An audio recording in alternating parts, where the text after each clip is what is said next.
Madam, you are live now. Okay. Good morning, students. How are you all doing?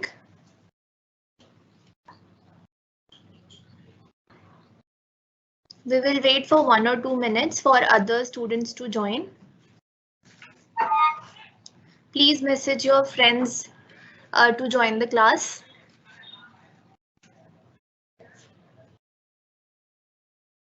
I hope my presentation is visible to you all. And how was your Holi? Everybody enjoyed the festival?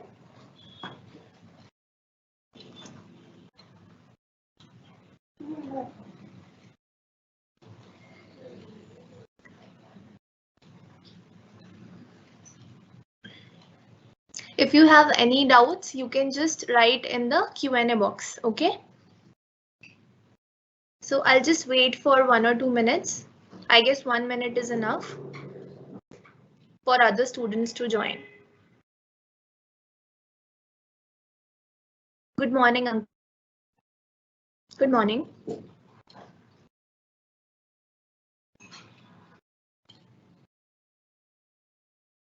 Good morning, Shashank.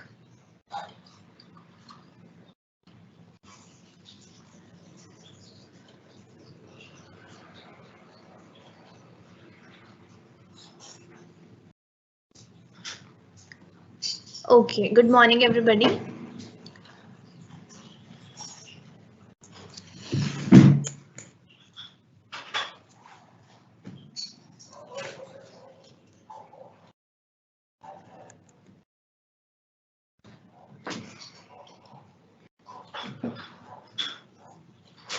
Okay, let's begin today's class. Many students have joined already. Good morning, Priyanka.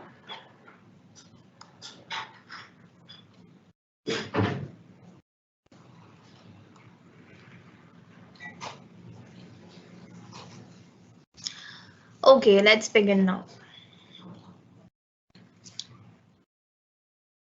Topics to be discussed today are tax avoidance, concept of tax evasion, tax planning, tax management, residential status of individual, residential status of HUF. So we'll try to cover all these topics today. Please अगर किसी को कोई भी बीच में doubt होता है just write down in the Q&A box, जैसे अभी आप अपने कमेंट्स लिख रहे हैं, you can write your questions in the box only. Okay, so हमने लास्ट क्लास में डिस्कस किया था व्हाट इज टैक्स. उसके बाद हमने डिस्कस किया था डायरेक्ट टैक्सेस और इनडायरेक्ट टैक्सेस के बारे में. देन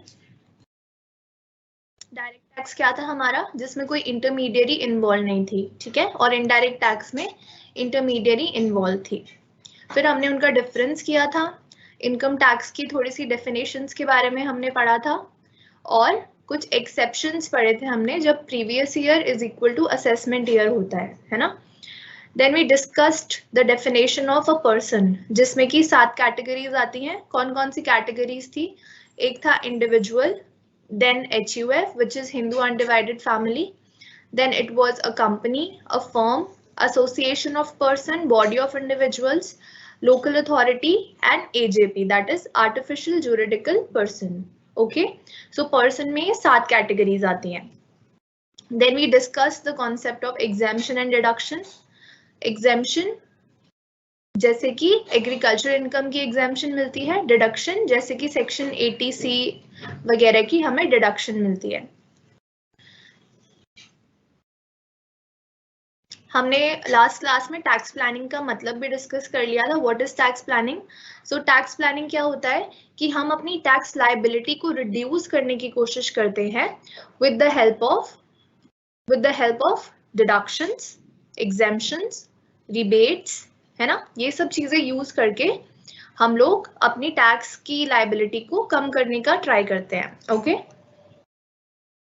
हमने एक एग्जाम्पल किया था या नहीं किया था, I don't remember, but I guess हमने कर लिया था कि हम लोग अपनी टैक्स लायबिलिटी को डिडक्शन की हेल्प से रिड्यूस कर सकते हैं, जिसका कि ये फॉर्मूला हम एक पढ़ लेते हैं, which is gross total income minus deduction.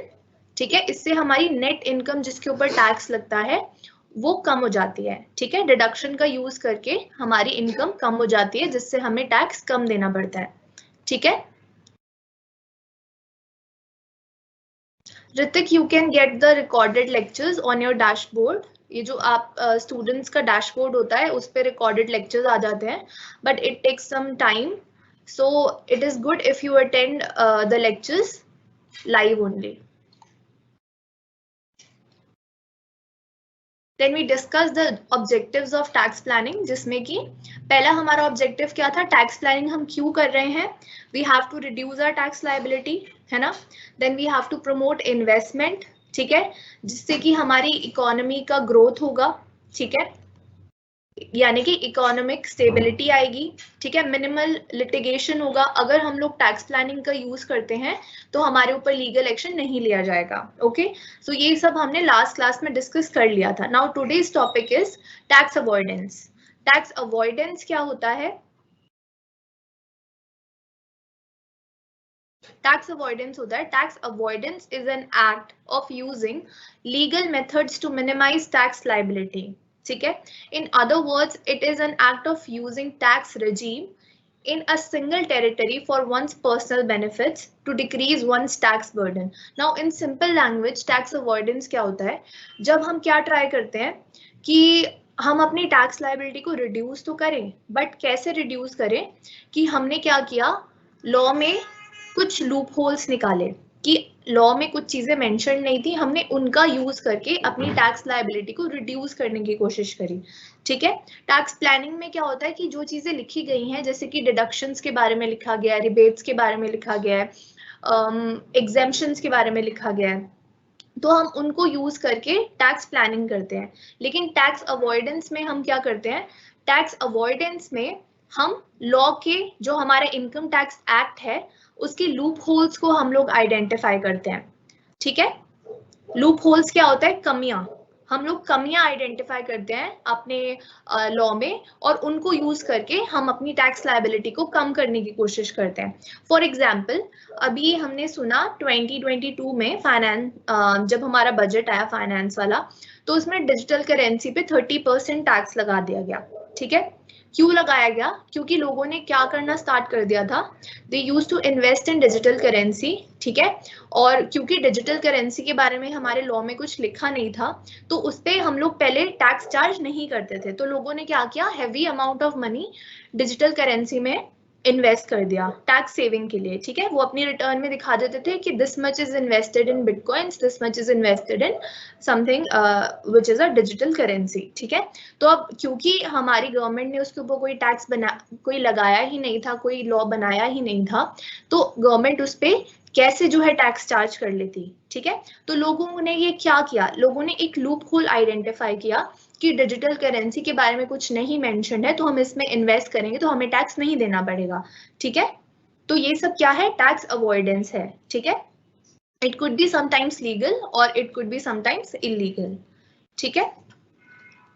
Tax avoidance I hope clear है आपको। इन्वेस्टिंग इन बिटकॉइंस और other digital currencies before the year 2021, ये इसका एग्जाम्पल है, ठीक है। The next topic is tax evasion. अब टैक्स अवॉइडेंस आपको समझ आ गया, उसमें हम लोग कोई चोरी नहीं कर रहे हैं, हम लोग कोई इलीगल काम नहीं कर रहे हैं, सिर्फ हम लोग लॉ में क्या कर रहे थे, कमियां निकाल रहे थे और उनको यूज कर रहे थे अपनी टैक्स लायबिलिटी कम करने के लिए। लेकिन टैक्स इवेजन क्या होता है, टैक्स इवेजन उसका ऑपोजिट होता है। टैक्स इवेजन में भी हम लोग क्या करते हैं, हमें अपनी टैक्स लायबिलिटी रिड्यूस करनी है, लेकिन कैसे हम रिड्यूस करते हैं अपनी टैक्स लायबिलिटी, कुछ इलीगल वेज को यूज करके, यानी कि जो कि बिल्कुल लीगल नहीं है। जैसे कि आपने क्या किया, यहाँ पे एग्जांपल दिया गया है, सबमिटिंग मिसलीडिंग डॉक्यूमेंट्स। आपने अपनी टैक्स लायबिलिटी को कम करने के लिए कुछ इलीगल डॉक्यूमेंट्स जो है इनकम टैक्स के ऑफिस में सबमिट कर दिए, ठीक है, जिससे कि आपको टैक्स थोड़ा कम देना पड़ा, बट क्योंकि वो इलीगल थे तो इसलिए इसे क्या माना जाएगा, टैक्स इवेजन, यानी कि टैक्स की चोरी, ठीक है। और जब आपकी ये चोरी पकड़ में आती है देन यू आर पनिश्ड, ठीक है। तो टैक्स इवेजन क्या है, टोटली इलीगल तरीका है अपने टैक्स को बचाने का या अपनी टैक्स लायबिलिटी को कम करने का, ठीक है। टैक्स अवॉइडेंस और टैक्स इवेजन आपको क्लियर है, आई होप।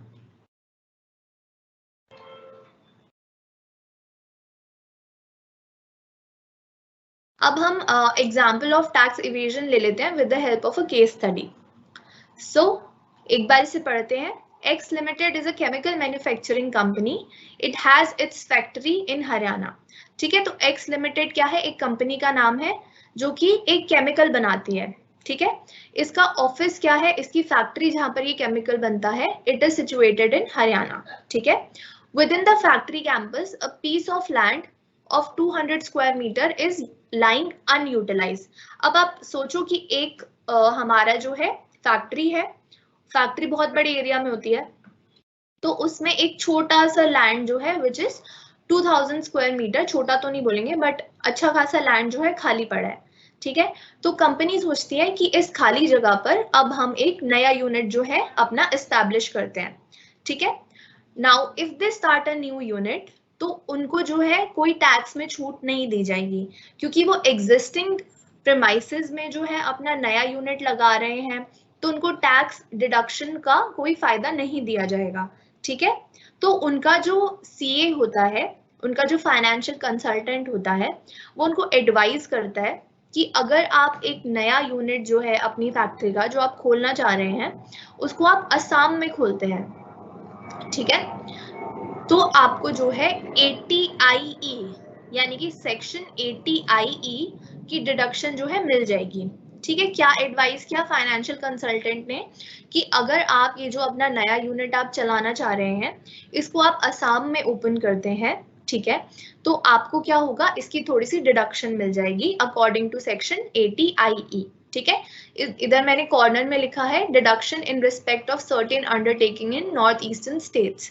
तो सेक्शन 80IE किस लिए होता है? जब आप नॉर्थ ईस्टर्न स्टेट्स में कोई भी अंडरटेकिंग अपनी एस्टैब्लिश करते हैं, ठीक है, या फैक्ट्री लगाते हैं। ठीक है, सो उनके फाइनेंशियल कंसल्टेंट ने बोला कि आप क्या करो, आप नॉर्थ ईस्ट में यानी कि असम में अपनी ये जो यूनिट आप एस्टैब्लिश करना चाह रहे हो, ये आप असम में कर लो, तो आपको क्या है, टैक्स में थोड़ा डिडक्शन मिल जाएगा, आपका जो टैक्स है वो थोड़ा कम बन पाएगा। ठीक है, now the owner starts the manufacturing process in Haryana. Owner क्या करता है, जो उसका खाली जगह पड़ी थी हरियाणा में फैक्ट्री प्रीमाइसेस के बीच में, वहीं पर अपनी मैन्युफैक्चरिंग प्रोसेस क्या करता है, स्टार्ट कर देता है। ठीक है, but to get the deduction वो क्या करता है, एक फैक्ट्री जो है असम में रेंट पे ले लेता है, यानी वो असम में एक जो फैक्ट्री बनी बनाई होती है या बिल्डिंग होती है, उसको रेंट पे ले लेता है। ठीक है, उसके पास पेपर्स आ जाते हैं कि उसने रेंट पे एक फैक्ट्री असम में ली है। ठीक है, अब उसने क्या किया, उसको क्योंकि डिडक्शन का बेनिफिट चाहिए था, तो उसने क्या किया, पेपर्स तो बनवा लिए, रेंट पे वहां पे उसने फैक्ट्री ले ली, लेकिन वो जो अपनी प्रोडक्शन है वो कहाँ कर रहा है, वो अभी भी हरियाणा में ही कर रहा है। जो उसने खाली जगह छोड़ी थी वो वहीं पे प्रोडक्शन कर रहा है। उसने जो रेंट पे लिया है बिल्डिंग, वो सिर्फ पेपर्स पे दिखाने के लिए लिया है कि मैं अपनी मैन्युफैक्चरिंग असम में कर रहा हूँ, तो आप मुझे डिडक्शन दे दो 80IE की। लेकिन इन रियलिटी वो क्या कर रहा है, वो अपनी प्रोडक्शन हरियाणा में ही कर रहा है। So what is this is tax evasion, क्योंकि वो अपनी टैक्स लायबिलिटी को कम करना चाहता है, वो डिडक्शन का फायदा पाना चाहता है जो कि 80IE की डिडक्शन है, उसके लिए वो फेक शो करता है कि मैं असम में मैन्युफैक्चरिंग कर रहा हूँ। ठीक है, वो क्या करता है, वो रेंट पे ले लेता है एक फैक्ट्री, लेकिन वहां पे मैन्युफैक्चरिंग नहीं करता है, मैन्युफैक्चरिंग वो करता है हरियाणा में ही। ठीक है, ये क्या है, ये फैक्ट्स छुपाना है। हमने IT डिपार्टमेंट से फैक्ट्स छुपाए हैं। ठीक है, हमने इलीगल तरीके से अपनी टैक्स लायबिलिटी को कम करने की कोशिश करी है। So what is this is tax evasion. I hope इस एग्जाम्पल से आपको समझ आ गया होगा कि what is tax evasion. Tax evasion क्या है? टैक्स इवेजन है कि आप जब अपनी टैक्स लायबिलिटी को कम करने की कोशिश करते हो इलीगली। ठीक है, क्लियर है?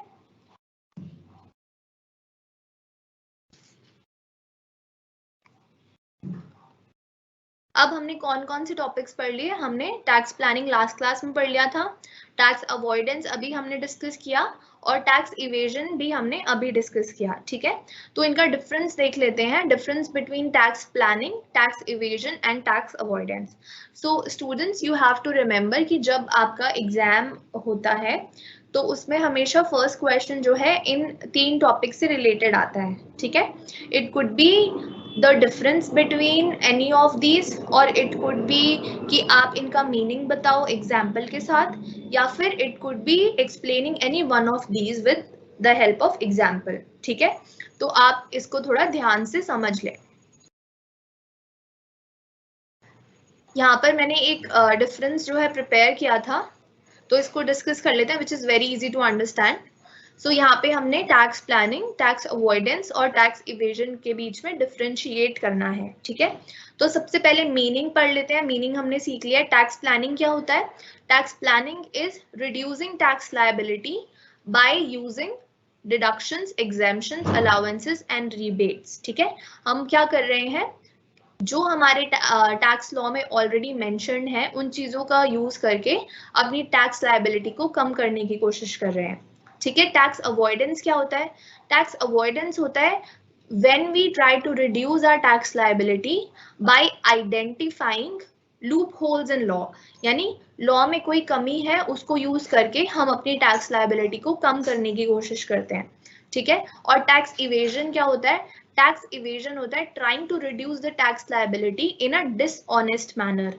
ठीक है, ये अभी हमने पढ़ा कि this is totally illegal, illegal तरीके से हम अपने टैक्स को कम करने की कोशिश करते हैं। Then the next basis is legality. So tax planning, क्योंकि हम लॉ को पूरे तरीके से यूज कर रहे हैं, so it is fully legal and ethical. यानी टैक्स प्लानिंग क्या है? fully legal है और fully ethical है। ठीक है, टैक्स अवॉइडेंस क्या है?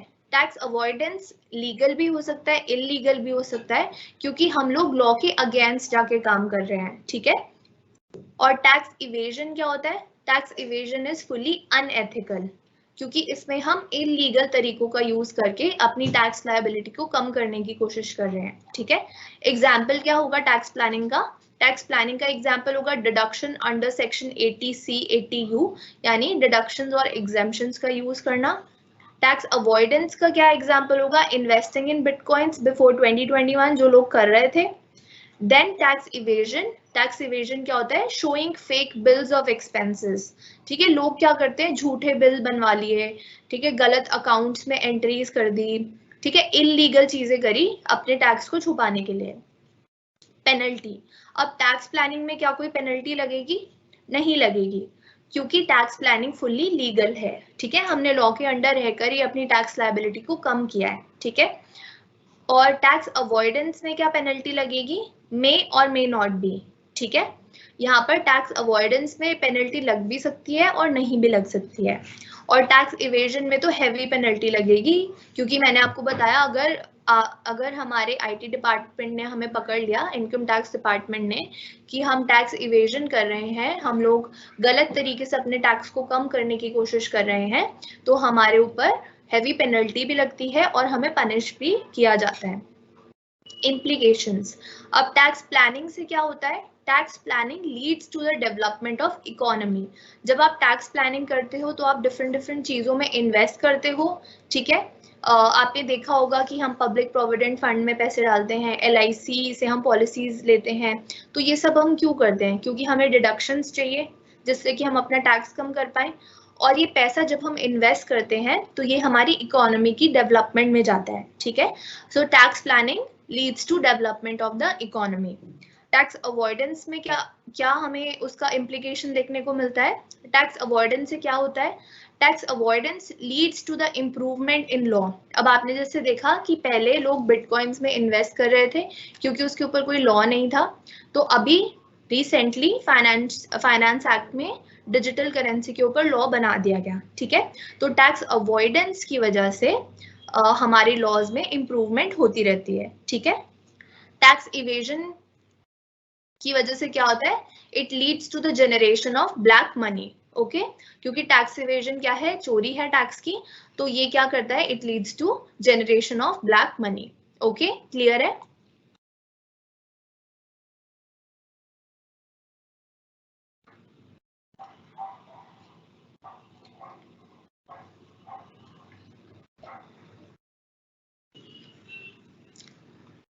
ये डिफरेंस क्लियर है बच्चों आपको? टैक्स प्लानिंग, टैक्स अवॉइडेंस और टैक्स इवेजन के बीच में? राधा, आप अपना इंटरनेट कनेक्शन चेक कर लो। बाकी किसी बच्चे को स्क्रीन देखने में कोई प्रॉब्लम तो नहीं हो रही है?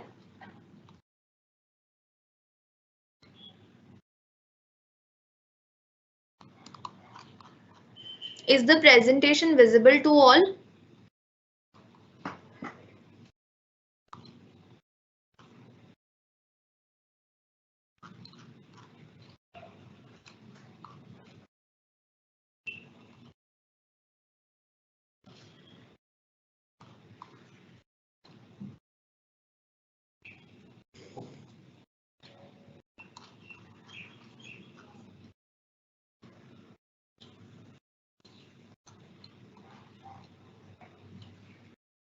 आर्नव, आपको समझ नहीं आया? टैक्स इवेजन होता है जब हम लोग इलीगल तरीके से अपनी टैक्स लायबिलिटी को कम करने की कोशिश करते हैं। ठीक है, जैसे मैंने एग्जाम्पल दिया कि हमने झूठे बिल सबमिट कर दिए ऑफिस में कि हमें इस चीज की थोड़ी डिडक्शन मिल जाएगी। ठीक है, हम एक कंपनी है हमारी, हम अपने अकाउंट्स मेंटेन करते हैं, हमने उसमें से कुछ चीजें जो है छुपा ली, हमने रिकॉर्ड ही नहीं की, या फिर हमने फेक ट्रांजैक्शंस दिखा दी। ठीक है, तो ये सब क्या है? इलीगल है।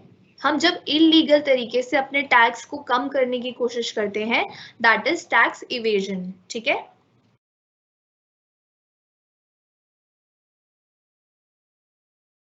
ओके। अब आगे मूव करते हैं। टैक्स मैनेजमेंट एक टॉपिक है हमारा। टैक्स मैनेजमेंट भी बहुत सिंपल टॉपिक है। टैक्स मैनेजमेंट का मतलब क्या होता है? It refers to the management of finances for the purpose of paying taxes. Tax management deals with filing returns in time, getting accounts audited, deducting tax at source, etc. यानी कि हमें tax को ऐसे मैनेज करना है कि हमारे ऊपर आगे जाकर कोई हैवी पेनल्टी ना लगे।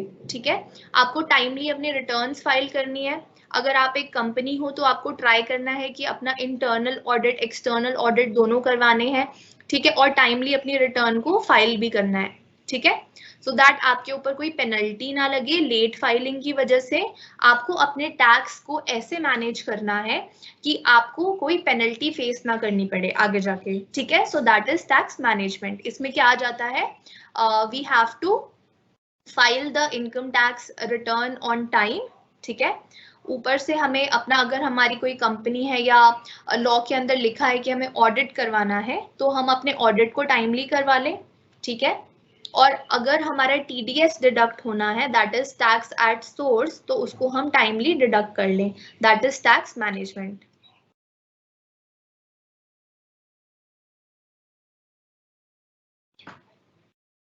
अब ये एक डिफरेंस दिया है मैंने, tax avoidance versus tax evasion. ठीक है, कभी कभी मैंने जैसे आपको बताया कि जब आपका एग्जाम में फर्स्ट क्वेश्चन आता है, so it is related to tax evasion, tax planning, tax management, tax avoidance. ठीक है, इन चारों में से कुछ ना कुछ तो फर्स्ट क्वेश्चन में आता ही आता है। ठीक है, तो आप जैसे देख सकते हो अभी ये डिफरेंस जो है टैक्स अवॉइडेंस और टैक्स इवेजन का है, जो मैंने आपको लास्ट स्लाइड में इजीली समझा दिया था। तो इसमें भी वही सब चीजें लिखी हैं। अगर आप स्क्रीनशॉट लेना चाहो तो आप ले सकते हो, और इसमें से फिर आप अपना जब एग्जाम के लिए प्रिपेयर करोगे तो you can study the difference between these two also. So tax avoidance क्या होता है? टैक्स अवॉइडेंस होता है जब हम लूप होल्स आइडेंटिफाई करते हैं टैक्स में अपने टैक्स को बचाने के लिए। लेकिन टैक्स इवेजन क्या होता है? हम इलीगल मेथड्स को यूज करते हैं टैक्स लायबिलिटी कम करने के लिए। ठीक है, tax avoidance is tax hedging and tax evasion is tax omission. यानी कि हम क्या कर रहे हैं टैक्स अवॉइडेंस में, अपने टैक्स को कैसे बचा रहे हैं? With the help of identifying loop holes. ठीक है, तो हम टाइमली अपना उसको प्रिपेयर कर रहे हैं। लेकिन टैक्स इवेजन क्या है? टैक्स ओमिशन, यानी कि हम जानबूझ के किसी चीज को छुपाने की कोशिश कर रहे हैं। ठीक है, tax avoidance is legal but tax evasion is illegal, and tax avoidance is international tax paying before the actual tax liability arises. Tax evasion is international attempt to avoid payment of tax after the tax liability has arisen. तो हम tax avoidance में क्या करते हैं? पहले से ही decide कर लेते हैं, पहले से ही हम लॉ को पढ़ लेते हैं और उसमें से कमियां निकाल लेते हैं कि कहाँ पर किस चीज को हम यूज कर सकते हैं। लेकिन टैक्स इवेजन में हम क्या करते हैं? हम देखते हैं कि हमारा इतना टैक्स बन गया, जब हमारा टैक्स बन जाता है उसके बाद हम क्या करते हैं, फेक डॉक्यूमेंट सबमिट करने की कोशिश करते हैं, फेक एंट्रीज को छुपाने की कोशिश करते हैं, ठीक है, ताकि हम अपना टैक्स लायबिलिटी कम कर पाए। नेक्स्ट जो है टैक्स प्लानिंग और टैक्स मैनेजमेंट का डिफरेंस है। सो टैक्स प्लानिंग क्या होता है, अभी सबसे पहले जो हमने लास्ट क्लास में डिस्कस किया था टैक्स प्लानिंग, कि हम अपनी टैक्स लायबिलिटी को कम करने की कोशिश कर रहे हैं with the help of deductions, exemptions, rebates and use of allowances, ठीक है। लेकिन टैक्स मैनेजमेंट क्या होता है, अभी हमने पढ़ा कि अपना टैक्स को मैनेज करना, टाइमली टैक्स को रिटर्न को फाइल करना, टैक्स एट सोर्स डिडक्ट करना, और अगर कोई ऑडिट रिक्वायर्ड है तो उसको करना, ठीक है। तो टैक्स प्लानिंग क्या होता है, वाइड स्कोप होता है क्योंकि इसमें काफी सारी चीजें कवर्ड होती हैं, बट टैक्स मैनेजमेंट का एक छोटा सा लिमिटेड स्कोप होता है, जिसका मतलब क्या है, हमें ऐसी मैनेजमेंट करनी है कि आगे जाके हमें कोई पेनल्टी फेस ना करनी पड़े, ठीक है। तो इसका भी आप स्क्रीनशॉट ले सकते हैं if you want, then we'll move further. I hope ये सारी टर्म्स जो है आपको क्लियर होंगी। ओमिशन होता है कि कुछ छूट जाना, रिकॉर्ड ना करना जानबूझ के, गलती हो जाना या फिर, ठीक है। Now we come to our next important topic which is residential status. तो आई होप इनकम टैक्स आपने थर्ड सेमेस्टर, हाँ थर्ड सेमेस्टर में पढ़ा होगा, there was income tax in your course, उसमें आपने रेजिडेंशियल स्टेटस के बारे में सुना होगा। सो किसी को याद है रेजिडेंशियल स्टेटस के बारे में कुछ पढ़ा था लास्ट टाइम किसी ने, या ऐसे ही पेपर दे दिया, ओबीई वाला पेपर था ना?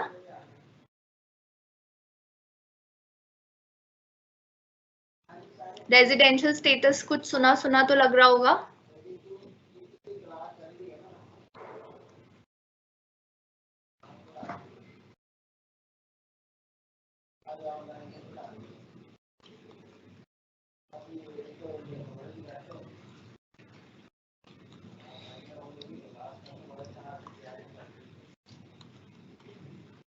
कोई बताना चाहेगा कुछ रेजिडेंशियल स्टेटस के बारे में, किसी को याद है रेजिडेंशियल स्टेटस?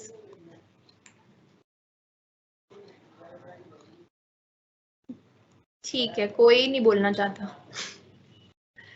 लास्ट सेमेस्टर में नहीं पढ़ा था? हाँ हाँ शशांक, रेजिडेंट और नॉन रेजिडेंट होता है एक पर्सन, ये ठीक है। ठीक है, तो अब हम इसको डिस्कस कर लेते हैं, what is residential status. Yes, residents are of two types, yes yes, ठीक है। Residential status refers to a person's status with reference to the question of how long the person has stayed in India for the past 5 years. The income tax liability of the taxpayer is based on the residential status.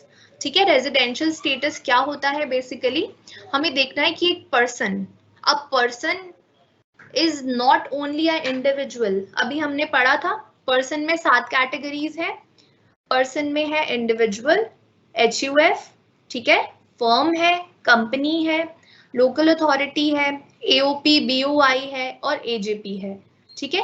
ये सब क्या है, personal है।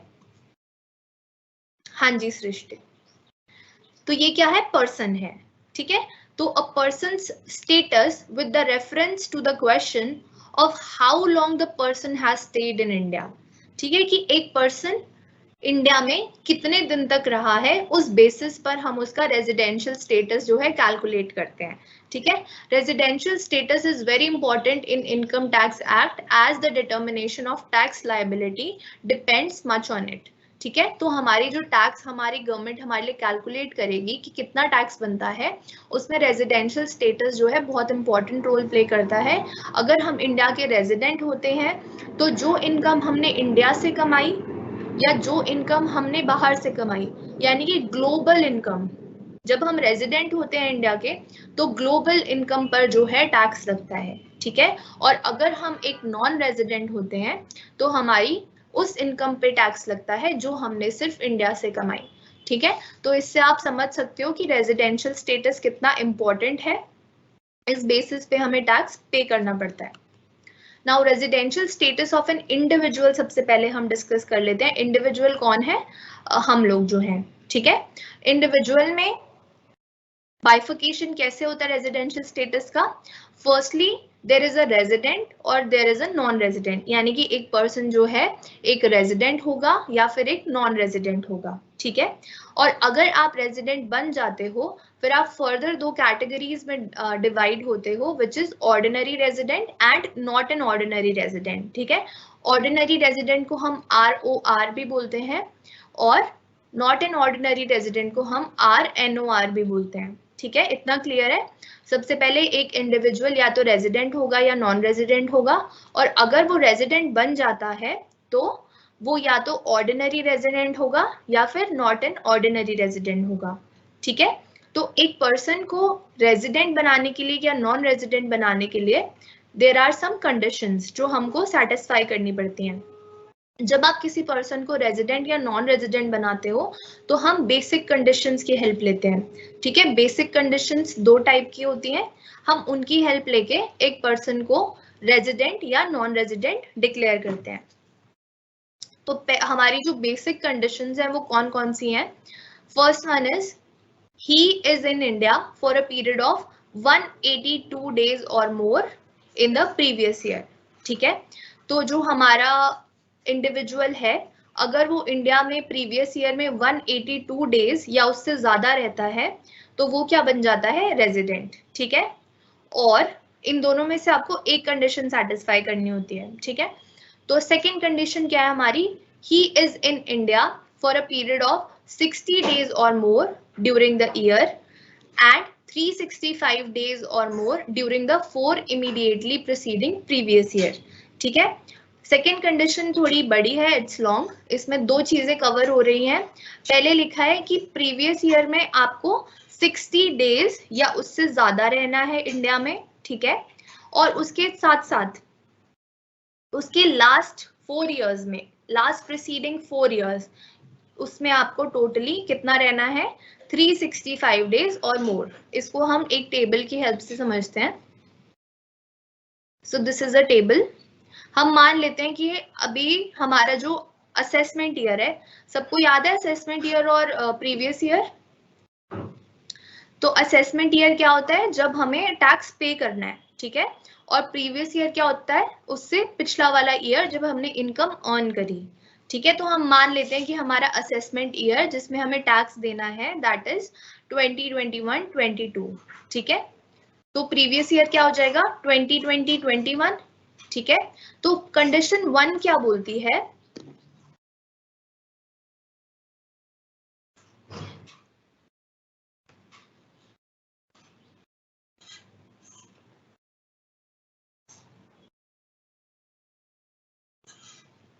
Condition 1 बोलती है कि previous year में मुझे कितना रहना है? 182 डेज या उससे ज्यादा, ठीक है। फर्स्ट कंडीशन क्या है हमारी?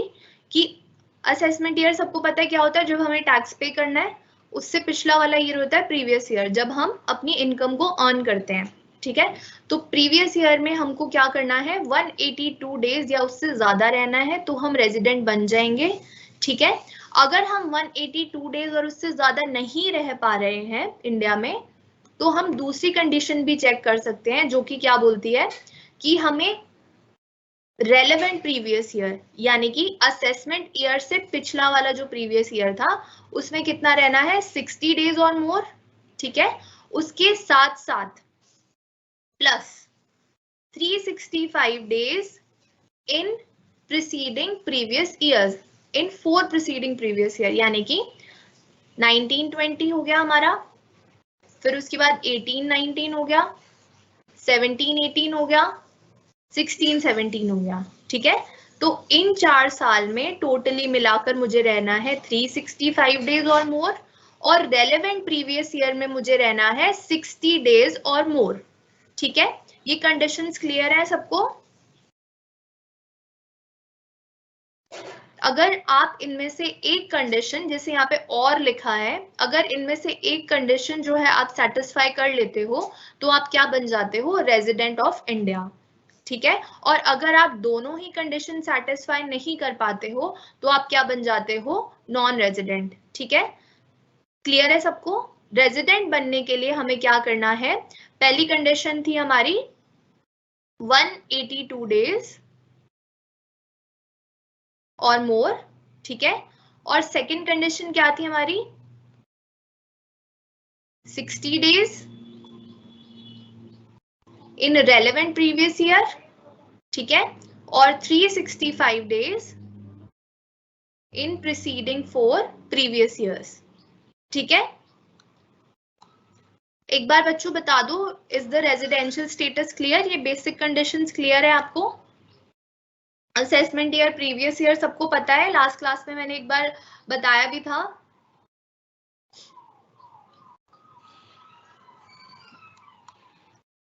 फिर हम बेसिक कंडीशंस के आगे मूव करेंगे। If the basic conditions are clear to you all, इन दोनों में से हमें एक कंडीशन सेटिस्फाई करनी होती है। अगर हम एक भी सेटिस्फाई कर लेते हैं तो हम रेजिडेंट बन जाते हैं, और अगर हम दोनों ही कंडीशन सेटिस्फाई नहीं कर पाते हैं तो हम क्या होते हैं, नॉन रेजिडेंट, ठीक है। Okay, good, okay, so it is clear to you all, that's great. Now let's move to the next conditions, जिससे कि हम एक पर्सन को क्या प्रूव करते हैं कि आप, अच्छा उससे पहले कुछ एक्सेप्शंस पढ़ लेते हैं। सो बेसिक कंडीशंस क्लियर हो गई ना, he is in India for a period of 182 days और more in the previous year, ठीक है। एंड सेकंड क्या है, he is in India for a period of 60 days और more in the relevant previous year and 365 days और more in the preceding 4 previous years, ठीक है। इसके बाद कुछ एक्सेप्शंस होती हैं, ठीक है। इन एक्सेप्शंस में हम क्या देखते हैं कि जो हमारी सेकंड कंडीशन थी 60 डेज और मोर वाली, उसको हम लोगों को चेक नहीं करना है, ठीक है। हम सिर्फ फर्स्ट कंडीशन को चेक करते हैं इन एक्सेप्शंस के केस में, एक पर्सन को रेजिडेंट प्रूव करने के लिए। तो इस एक्सेप्शन में कौन कौन इंक्लूडेड है? पहला है N Indian citizen who leaves India during the previous year for the purpose of employment outside India. अब जैसे यहाँ पे एक पर्सन बना हुआ है, फॉर एग्जाम्पल इसका नाम है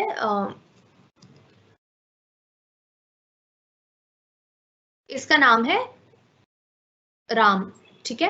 तो राम क्या करता है, वो इंडिया छोड़ के चला जाता है for the purpose of employment. उसको बाहर कहीं अच्छी जॉब मिल जाती है, इंडिया के बाहर, फॉर एग्जाम्पल यूएस में मिल जाती है उसे एक अच्छी जॉब, तो वो क्या करता है, इंडिया से चला जाता है, इंडिया छोड़ देता है। सो इस केस में हम जब उसका टैक्स लायबिलिटी कैलकुलेट करेंगे, उसका रेजिडेंशियल स्टेटस हमें निकालना पड़ेगा। तो जब हम उसका रेजिडेंशियल स्टेटस चेक करेंगे तो हम सिर्फ फर्स्ट कंडीशन चेक करेंगे, विच इज 182 डेज और मोर, ठीक है। हम ये नहीं देखेंगे कि क्या ये 60 डेज और मोर लास्ट ईयर रहा था और उसके पिछले प्रीसीडिंग 4 इयर्स में 365 डेज रहा था, ये वाली कंडीशन हम चेक नहीं करेंगे। सिर्फ हम फर्स्ट कंडीशन चेक करेंगे, विच इज 182 डेज और more in the relevant previous year, ठीक है। लास्ट ईयर में वो क्या 182 डेज और मोर इंडिया में रहा या नहीं रहा, ठीक है। तो अगर कोई पर्सन जो है वो for the purpose of employment जो है आउटसाइड इंडिया जा रहा है, तो उस केस में हम फर्स्ट कंडीशन चेक करेंगे सिर्फ उसको रेजिडेंट बनाने के लिए, ठीक है। सेकेंड क्या है, as a member of crew of an Indian ship, यानी कि कोई इंडियन शिप है, उसका कोई मेंबर है, ठीक है। क्रू मेंबर्स होते हैं, है ना, सेलर होता है, उसमें बाकी लोग होते हैं, तो वो क्या होता है, क्रू होता है एक शिप का। तो अगर कोई पर्सन है जो कि शिप का क्रू मेंबर है, ठीक है, और वो शिप इंडियन ही है लेकिन वो शिप का क्रू मेंबर है, तब उस केस में भी हम क्या करेंगे, हम चेक करेंगे क्या वो 182 डेज और मोर इंडिया में रहा है या नहीं रहा है, ठीक है। सेकेंड कंडीशन हम चेक नहीं करेंगे। वैसे ही हमारी थर्ड कंडीशन है, थर्ड में क्या है, एन इंडियन सिटीजन और a person of Indian origin who comes on a visit to India during the previous year. अगर कोई पर्सन है जो कि इंडियन ओरिजिन का है या फिर इंडियन सिटीजन है, ठीक है। इंडियन ओरिजिन के लोग क्या होते हैं, जिनके मम्मी पापा दादा दादी जो है अनडिवाइडेड इंडिया में पैदा हुए हों, ठीक है। Those people are of Indian origin. तो इंडियन ओरिजिन के लोग हैं जो बाहर रहते हैं, यूएस में रहते हैं, यूके में रहते हैं, और वो इंडिया विजिट करने आते हैं, तो हम उनको रेजिडेंट, उनका रेजिडेंशियल स्टेटस चेक करने के लिए सिर्फ फर्स्ट कंडीशन को चेक करेंगे, दैट इज 182 डेज और मोर, ठीक है, ये एक्सेप्शंस क्लियर है आपको?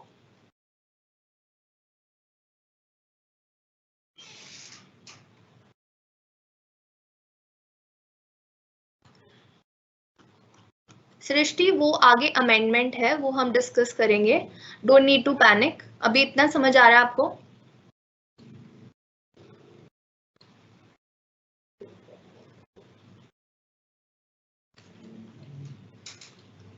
ठीक है, ये एक्सेप्शंस क्लियर है आपको? सो क्या क्या हो गया? एक हो गया, अगर कोई पर्सन एम्प्लॉयमेंट पर्पस के लिए इंडिया को छोड़ के जाता है तो हम कंडीशन 1 चेक करेंगे।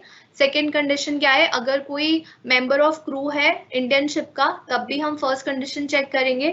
और अगर कोई सिटीजन है जो कि इंडियन ओरिजिन का है और इंडिया विजिट करने आया है इन द प्रीवियस ईयर, तब भी हम क्या करेंगे? कंडीशन 1 को हम लोग चेक करेंगे। ओके, तो इन सब से हमारा रेजिडेंट और नॉन रेजिडेंट एक पर्सन को हमने प्रूफ कर दिया, एक इंडिविजुअल को रेजिडेंट और नॉन रेजिडेंट बना दिया। देन अब जैसे हमने फ्लो चार्ट में डिस्कस किया था कि एक पर्सन जो है पहले रेजिडेंट या नॉन रेजिडेंट होता है। अब जैसे कि वो पर्सन रेजिडेंट बन गया, ठीक है, तो अब वो उसको हमें क्या बनाना है? ROR या फिर RNOR, which is ordinary resident या फिर नॉट एन ऑर्डिनरी रेजिडेंट। अब हमें ये चेक करना है, ठीक है। तो इसको चेक करने के लिए वी हैव एडिशनल कंडीशंस, ठीक है। रेजिडेंट और नॉन रेजिडेंट बनाने के लिए हमारे पास बेसिक कंडीशंस थी, बट ROR और RNOR बनाने के लिए हमारे पास एडिशनल कंडीशंस होती हैं, ठीक है। तो जब आप एक रेजिडेंट बन गए, ठीक है, तो अब हम आ गए आपको ROR और RNOR बनाने के फेज में, ठीक है। तो इसमें पहली एडिशनल कंडीशन क्या बोलती है? He has been in India in at least 2 out of 10 previous years immediately preceding the relevant previous year, ठीक है। तो इसमें ये क्या बोलते हैं कि जो हमारा पिछला प्रीवियस ईयर था, ठीक है, उसके बाद ऊपर 10 साल और, ठीक है। वो एग्जाम्पल कहाँ गया? यहाँ से हम लोग डिस्कस कर लेते हैं। हमारा रेलेवेंट प्रीवियस ईयर था 2020-21, ठीक है। इसके ऊपर 10 साल यानी कि 1920, 1819, 1718, तो ये कितने हो गए? 1 2 3 4 5 6 7 8 9 10 ईयर्स में। तो इन 10 सालों में अगर आप किन्हीं भी 2 साल में रेजिडेंट हो, यानी कि हम एग्जाम्पल लेते हैं जैसे कि 2012-13 में फॉर एग्जाम्पल आप 182 डेज और मोर रहे हो, ठीक है। उसके बाद 2017-18 में आप 60 डेज और मोर रहे हो, और उसके पिछले 4 सालों में आप 365 डेज भी रहे हो, यानी कि आप किन्हीं भी 2 ईयर में अगर रेजिडेंट हो, ठीक है। रेजिडेंट बनाने के लिए ऊपर की 2 कंडीशंस थी, 182 डेज और मोर और 60 डेज एंड 365 डेज वाली, है ना। तो अगर आप किन्हीं भी 2 ईयर में रेजिडेंट बन जाते हो पिछले 10 प्रीवियस ईयर्स में से, तो आप क्या बन जाते हो? ROR, ठीक है। उसके साथ साथ आपको दूसरी कंडीशन भी पूरी करनी। अब इसमें चॉइस नहीं है, इसमें एंड होता है, ठीक है। एडिशनल कंडीशंस अगर पूरी करोगे तो दोनों करनी पड़ेगी, तभी ROR बनोगे, नहीं तो नहीं बन पाओगे, ठीक है। जैसे रेजिडेंट और नॉन रेजिडेंट बनने के लिए क्या था? दोनों में से एक करनी थी कंडीशन, बेसिक कंडीशन में से, लेकिन ROR बनने के लिए एडिशनल कंडीशंस दोनों सेटिस्फाई करनी पड़ती हैं, ठीक है। तो पहली कंडीशन क्या बोलती है? 2 out of 10 प्रीवियस ईयर्स, ठीक है, ये आपको समझ आ गया कि पिछले 10 सालों में से 2 साल में रेजिडेंट होना जरूरी है। एंड सेकेंड कंडीशन क्या बोलती है? He has been in India for a period of 730 days or more during 7 years immediately preceding the relevant previous year. यानी कि अब जो हमारा एग्जाम्पल था इसमें, हाँ ये वाला, तो अब सेकंड कंडीशन बोलती है कि पिछले 7 प्रीवियस ईयर्स में तुमको 730 डेज इन टोटल जो है रहना होगा। तो पिछले 7 साल कौन से हो गए रेलेवेंट प्रीवियस ईयर के बाद? 1920 हो गया, 1819 हो गया, 1718 हो गया, 1617, 1516, 1415, 1314, ठीक है। तो यहाँ तक हमारे 7 साल हो गए। इन 7 सालों में टोटल कितना रहना है हमें? 730 डेज, ठीक है। सो सेकेंड एडिशनल कंडीशन क्या बोलती है कि पिछले 7 सालों में अगर इन टोटल आप 730 डेज रहे हो, उसके साथ साथ ऊपर वाली कंडीशन क्या थी, जब आप पिछले 10 सालों में किन्हीं भी 2 साल के लिए क्या हो, रेजिडेंट हो, तो इन दोनों कंडीशन को सेटिस्फाई करने के बाद आप क्या बन जाते हो, रेजिडेंट एंड ऑर्डिनरी रेजिडेंट, ठीक है, जिसका मतलब क्या है, ROR, ठीक है। और अगर आप इन दोनों में से एक कंडीशन सेटिस्फाई करते हो या फिर एक भी एडिशनल कंडीशन सेटिस्फाई नहीं करते हो, तो आप क्या बन जाते हो, रेजिडेंट तो हो क्योंकि वो ऊपर ही प्रूव हो गया था, रेजिडेंट है, लेकिन नॉट एन ऑर्डिनरी रेजिडेंट है, विच इज RNOR, ठीक है। इतना क्लियर है सबको ROR और RNOR के बारे में? तो एक बार फिर से रिवाइज कर लेते हैं अगर किसी को कंफ्यूजन है। रेजिडेंशियल स्टेटस ऑफ इंडिविजुअल में क्या है, बेसिक कंडीशन चेक करनी है, जिसमें पहली कंडीशन बोलती है कि मुझे रहना है 182 डेज और more in the previous year, ठीक है। देखो रेजिडेंशियल स्टेटस में पहले आपको बनाना है रेजिडेंट या नॉन रेजिडेंट, तो रेजिडेंट बनाने के लिए मुझे रहना है 182 डेज और मोर या फिर 60 डेज और more in previous year, in relevant previous year, और उसके पिछले 4 प्रीसीडिंग 4 प्रीवियस ईयर्स में टोटली मुझे रहना है 365 डेज और मोर, ठीक है। तो मैं बन जाऊंगी रेजिडेंट। अगर इन दोनों में से मैं एक भी कंडीशन सेटिस्फाई कर लूंगी एक्सेप्शंस को हटा के, तो मैं बन जाऊंगी रेजिडेंट, ठीक है। अगर मैं रेजिडेंट बन गई हूं, उसके बाद मेरे पास है एडिशनल कंडीशंस, 2 एडिशनल कंडीशंस है मेरे पास, जिनमें से पहली क्या बोलती है कि मुझे 2 साल रहना है प्रीसीडिंग प्रीवियस 10 इयर्स में, ठीक है, यानी कि 2 साल में मैं रेजिडेंट होनी चाहिए पिछले 10 सालों में से, तो पहली कंडीशन सेटिस्फाई हो जाएगी एडिशनल की। और सेकेंड एडिशनल कंडीशन क्या बोलती है कि 7 साल प्रीवियस 7 इयर्स में इन टोटल मुझे 730 डेज रहना है, ठीक है। तो अगर हम एडिशनल कंडीशन दोनों सेटिस्फाई कर लेते हैं तो हम बन जाते हैं ऑर्डिनरी रेजिडेंट, जो कि है हमारा ROR। और अगर हम दोनों कंडीशन एडिशनल वाली सेटिस्फाई नहीं कर पाते हैं या फिर हम एक भी सेटिस्फाई नहीं कर पाते हैं, तो हम बन जाते हैं RNOR, which is not an ordinary resident, okay.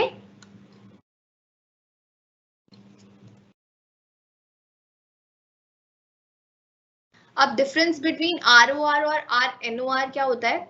ROR में क्या होता है, a resident will be charge to tax in India on his global income. अगर आप ROR बन जाते हो, मतलब ऑर्डिनरी रेजिडेंट बन जाते हो, तो आपकी ग्लोबल इनकम पर टैक्स लगता है। फॉर एग्जाम्पल कि आपने इंडिया से कमाए 10,000 रुपए और आपने US से कमाए 10,000 रुपए, तो आपकी इनकम 20,000 रुपए मानी जाएगी, ठीक है। 20,000 रुपए का टैक्स, 20,000 के ऊपर टैक्स लगेगा, ठीक है।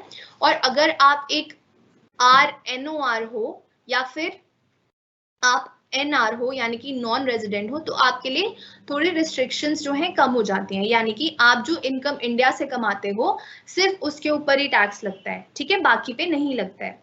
क्योंकि जब आप रेजिडेंट होते हो तो आपकी ग्लोबल इनकम पे टैक्स लगता है, आप इंडिया से और बाहर से जितना भी कमाओगे इन टोटल उसके ऊपर टैक्स लगेगा। लेकिन जब आप नॉन रेजिडेंट या RNOR होते हो तो आपकी लिमिटेड इनकम पर टैक्स लगता है, दैट इज नॉन रेजिडेंट के केस में कि जो इनकम आपने इंडिया से कमाई सिर्फ उसके ऊपर ही टैक्स लगता है।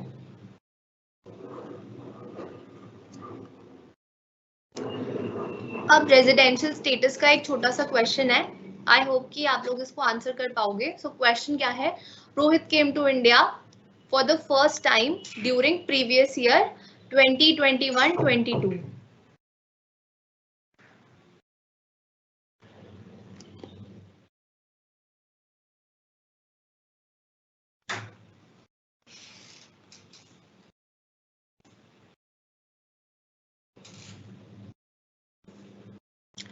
Just give me a second.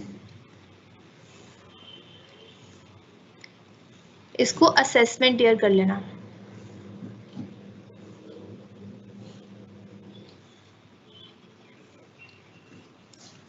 So Rohit came to India for the first time during assessment year 2021-22. During the previous year he stayed in India. तो यहाँ पे 3 कंडीशंस आपको दी हुई हैं कि वो पहली कंडीशन में 55 डेज प्रीवियस ईयर इंडिया में रहता है, तो बताओ क्या वो रेजिडेंट होगा या नहीं होगा। उसके बाद सेकंड कंडीशन में वो 183 डेज इंडिया में रहता है, तो हमें बताना है क्या वो रेजिडेंट है या नॉन रेजिडेंट है। और थर्ड कंडीशन में वो 154 डेज इंडिया में रहता है, we have to determine his residential status for assessment year 21-22। ठीक है, सो बताओ। ओके, शशांक ने आंसर भी कर दिया है बहुत जल्दी।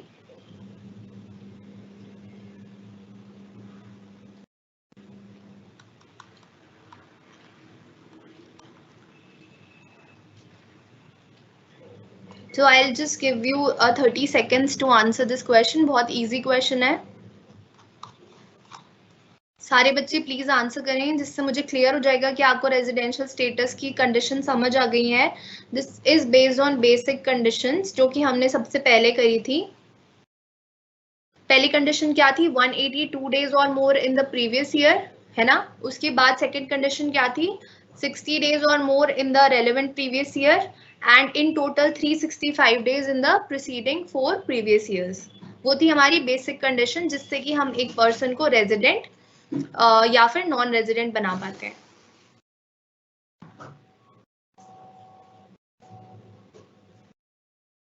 फर्स्ट वाला नॉन रेजिडेंट है बच्चे बोल रहे हैं, विच इज करेक्ट, क्योंकि एक रेजिडेंट बनने के लिए हमें कितने दिन रहना पड़ेगा, एटलीस्ट 182 डेज और मोर या फिर 60 डेज और more in previous year plus 365 days in relevant in 4 preceding previous years. ठीक है, तो यहाँ पे सिर्फ प्रीवियस ईयर का दिया है जो 55 डेज रहा है, तो दोनों में से कोई भी कंडीशन सेटिस्फाई नहीं हो रही हमारी, तो ये क्या हो जाएगा, एक नॉन रेजिडेंट।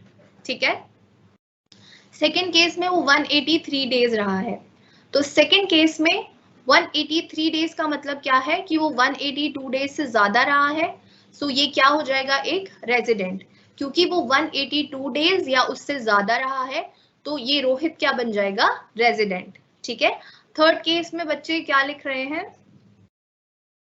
थर्ड में खुशी बोल रही है non resident. Okay, Simran is saying he is a resident of India as he is satisfying the condition. Yes, second में resident है।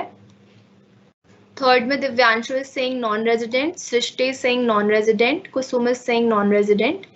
ठीक है, okay, you guys are correct, क्योंकि यहाँ पर बच्चे कंफ्यूज रहेंगे कि हाँ 60 डेज से तो ज्यादा रहा है, लेकिन आप ये बताओ कि पिछले 4 साल का डाटा क्या हमारे पास अवेलेबल है, नहीं है।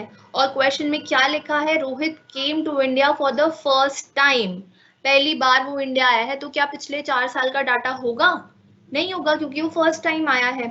तो वो 154 डेज रहा है, जिसका मतलब है वो 182 डेज नहीं रहा है, वो 60 डेज से ज्यादा तो रहा है, लेकिन वो प्रीवियस प्रीसीडिंग 4 इयर्स में 365 डेज नहीं रहा, तो थर्ड केस में भी क्या हो जाएगा, non resident.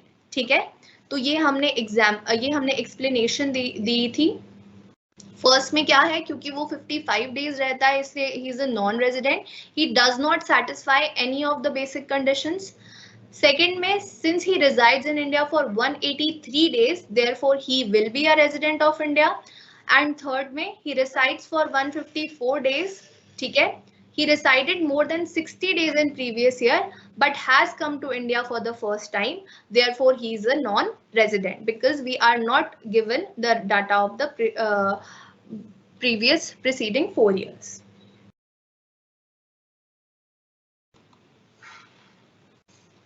Okay, very good.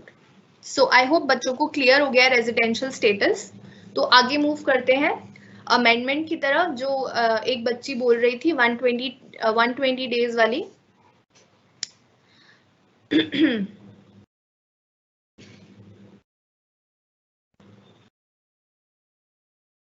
Okay, सो अमेंडमेंट जो हमारी आई है उसमें हमें deem to be Indian resident की अमेंडमेंट है, यानी एक पर्सन को हमें deem to be Indian resident बनाना है। अब वो कौन से इंसान को बनाया गया है, the finance act 2020 with effect to assessment year 21-22 has amended। ठीक है, हमारी जो एक्सेप्शन थी ना कि हम इंडियन ओरिजिन का जो पर्सन है उस केस में हम लोग कौन सा बेसिक कंडीशन चेक करते थे? एक फर्स्ट वाली है ना, सेकंड को इग्नोर करते थे। हम बोलते थे कि अगर वो 182 डेज या उससे ज्यादा रहा है, इंडियन ओरिजिन का पर्सन और इंडिया विजिट करने आया है, तब वो बनेगा रेजिडेंट। अगर वो सेकंड कंडीशन सेटिस्फाई कर रहा है which is 60 days plus 365 days in preceding previous 4 years, तब वो हमारा रेजिडेंट नहीं बनेगा। ठीक है, क्योंकि इंडियन ओरिजिन का पर्सन है, इंडिया विजिट करने आया है, तो उस केस में हम सिर्फ कंडीशन 1 सेटिस्फाई करते थे। ये हमारे लॉ में मेंशन्ड है, एक्सेप्शन में अभी हमने पढ़ा। ठीक है, तो अभी जो हमारी अमेंडमेंट आई है वो क्या आई है कि जो हमारा 182 डेज था उसके साथ साथ इन्होंने क्या अमेंड कर दिया कि अगर कोई पर्सन जो है 120 डेज रहा है इंडिया में, ठीक है, 120 डेज इंडिया में रहा है, इंडियन ओरिजिन का है, इंडिया विजिट करने आया है, ठीक है, प्लस उसने 15 लाख रुपए इंडिया से कमाए हैं। ठीक है, तो अगर वो 120 डेज रहा है, अच्छा इन्होंने क्या किया, सेकंड कंडीशन में थोड़ा चेंज कर दिया, जो 60 डेज था उसको 120 डेज कर दिया deem to be Indian resident बनाने के लिए। ठीक है, तो सेकंड कंडीशन में क्या था, 60 डेज था और 365 डेज था, तो यहाँ पे deem to be Indian resident बनाने के लिए इन्होंने क्या किया है कि 60 डेज को 120 डेज कर दिया in case of Indian origin का पर्सन है, इंडिया विजिट करने आया है और इंडिया से 15 लाख से ज्यादा पैसे कमा रहा है, तो वो बनेगा deem to be Indian resident. ठीक है, और वो भी हमारा जो है उससे भी हम टैक्स चार्ज करेंगे। ठीक है, क्लियर है? क्या अमेंडमेंट है, एक पर्सन है जो इंडियन ओरिजिन का है, ठीक है, इंडिया विजिट करने आया है, 15 लाख से ज्यादा पैसे कमा रहा है इंडिया से, ठीक है, उस केस में हमें क्या चेक करना है कि वो प्रीवियस ईयर में 120 डेज रहा है plus 365 days in the preceding 4 previous year, तो वो बन जाएगा हमारा deem to be Indian resident. ठीक है, इंडिविजुअल के बारे में सब क्लियर है, residential status of individual clear है आप सबको?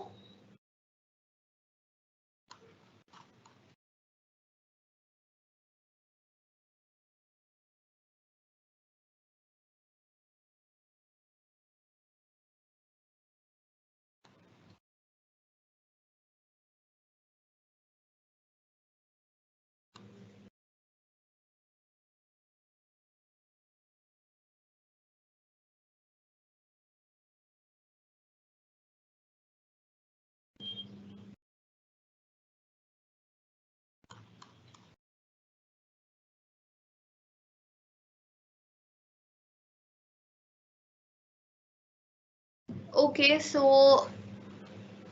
आज के लिए इतना ही रखते हैं फिर। रेजिडेंशियल स्टेटस ऑफ इंडिविजुअल को हमने डिटेल में डिस्कस कर लिया है।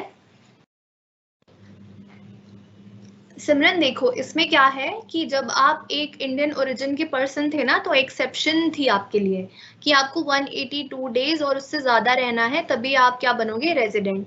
लेकिन अमेंडमेंट में क्या किया गया कि आपको बोला गया अगर आप इंडियन ओरिजिन के हो, इंडिया विजिट करने आए हो, ठीक है, तो आपका और भी चीजें चेक करी जाएंगी कि क्या आपने 15 लाख से ज्यादा पैसे इंडिया से कमाए हैं। ठीक है, तो उस केस में चेक किया जाएगा कि आप 120 डेज प्रीवियस ईयर में रहे हो और 365 डेज प्रीसीडिंग 4 प्रीवियस ईयर्स में रहे हो, तो आपको क्या बना दिया जाएगा, एक RNOR बना दिया जाएगा। ठीक है, आपको कोशिश करी जाएगी कि आपसे भी टैक्स वसूल लिया जाए, आपको deem to be Indian resident बना दिया जाएगा। ठीक है, तो ये है हमारी अमेंडमेंट, जिसमें कि जो कि पहले जो हमारे इंडियन ओरिजिन के लोग होते थे उनके लिए सिर्फ एक कंडीशन चेक करी जाती थी, अब उसमें अमेंडमेंट कर दी गई है और बोला गया है कि अगर आप जो है इंडिया विजिट करने आए हो, इंडियन ओरिजिन के हो और आप 15 लाख रुपए से ज्यादा पैसे इंडिया से कमाते हो, तो आपके लिए 120 डेज वाली कंडीशन चेक की जाएगी और आपको deem to be Indian resident बना दिया जाएगा और आपसे टैक्स भी वसूला जाएगा। ठीक है, सो आई होप कि रेजिडेंशियल स्टेटस आप लोगों को क्लियर है। नाउ विल मीट टुमारो, कल हमारी क्लास है 9 बजे से, so kindly make it to the class, attend the session, और अगर इसको आज रिवाइज कर लेना, अगर कोई डाउट लगता है आपको रेजिडेंशियल स्टेटस ऑफ इंडिविजुअल में तो हम इसे कल डिस्कस कर लेंगे, ठीक है। अब कल हम लोग ट्राई करेंगे कि रेजिडेंशियल स्टेटस जो थोड़ा सा बचा है कंपनी और HUF उसको खत्म करें और उसके बाद हमारा एग्रीकल्चर इनकम को भी स्टार्ट कर लें, ठीक है। So we'll meet tomorrow. Till then, take care and bye-bye.